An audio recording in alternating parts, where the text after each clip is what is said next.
Yung mga bro, ngayon, sali tayo sa usapang pandaigdigang depensa at diplomasya.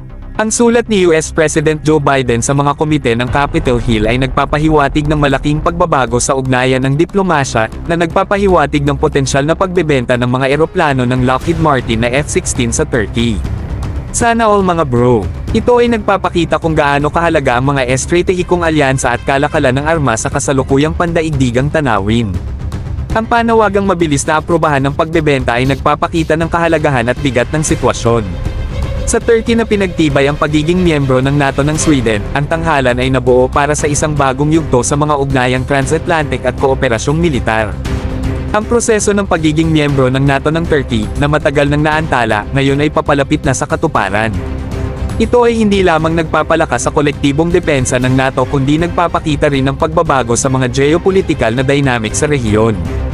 Habang hinihikayat ni Biden ang Kongreso na agaran aprubahan, ang atensyon ay nakatuon sa Capitol Hill. Ang desisyon na aprubahan ang pagbebenta ng mga eroplano ng F-16 at mga modernisasyon ng kagamitan sa Turkey ay haabi sa ugnayang US-Turkey at magkakaroon ng epekto sa pandaigdigang komunidad ng depensa. Habang kumikilos ang gulong ng diplomasya, tayo ay nagmamasid sa kasaysayan na nabubuo. Manatili tayo sa balita habang sinusundan natin ang mga pangyayaring nagaganap at binibigyang diin ang masalimuot na tela ng pandaigdigang mga ugnayan.